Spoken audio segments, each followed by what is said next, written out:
why do we love art? Why do we love music? Why, when we're feeling unloved, do we eat more food? How do we evolve language? Where did the mind come from? Why do we have a mind?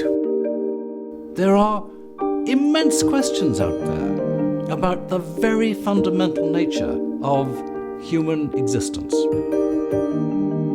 And they all come from thinking about, how are we different from chimpanzees?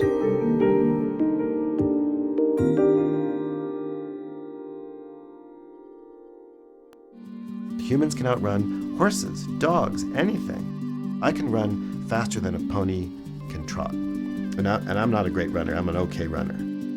Why did humans start running? I believe it's because of hunting. For millions of years, humans ran barefoot. And only since the 1970s did people start running wearing running shoes. And it turns out that barefoot runners actually perform better and injure themselves less. It's evolution that matters in terms of understanding how the human body works. One of the things that I think is great about the Leakey Foundation is their role in public education and increasing the public understanding of science. I gave a talk, for example, to a school in Houston, and I talked about running, and all these kids, of course, love running, and they were so excited to find out about how their bodies work during running and why evolution made us so good at running. It's hard to get any evolution taught in the public schools, and most textbooks and most curricula in districts are pretty weak on the teaching of evolution. How big an exciting story is it to know where we as a species come from, what we are doing here on this earth? What turned us from an ape into a human? These are things that give meaning to our presence. And it's still a developing story.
I got a phone call from my commanding officer, and he's a full-time National Guardsman, and he said, turn on the TV. And I says, well, what channel? And he told me it didn't matter. It comes over the air on the radio that there's a single 40 at the World Trade Center. Single 40. I looked at Jimmy, he looked at me, and the student says, oh, that's a plane crash, that's a plane crash. My whole life has been lead by example.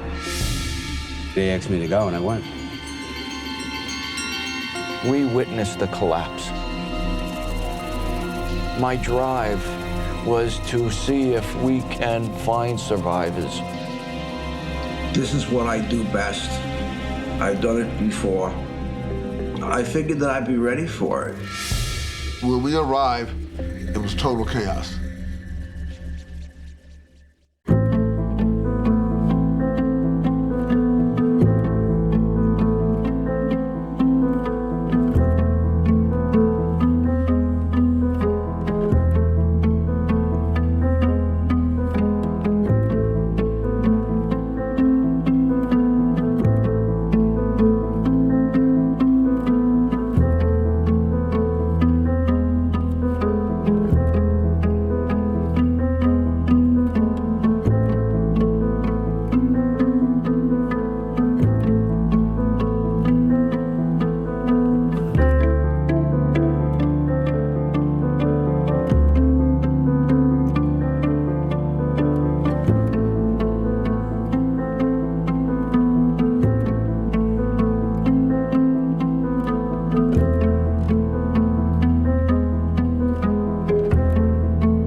My ranch is located in the northwest portion of the Four Corners of New Mexico and run cattle on 32,000 acres of BLM land. Ho, girls. Ho. Ho, ladies. We love being ranchers. We love the long hours, working in the hot sun, working in the cold winter, working with aggravating cattle. It's not for everybody. I would begin to tell you that there are a lot of people that aren't suited for it. It was the thing I grew up wanting to do. It was just in my blood. I've always said, you know, I have a college education, but I chose to be a rancher. You know, it was a real tough decision for me to sell the ideal herd that I'd been trying to build all my life. It was a sickening decision. So far, I've had 7 calves this summer die, and 2 cows that died, and 1 that is sick. So that's a total of 7 animals. That's all my profit there, right off the top, that they just took out of my pocket.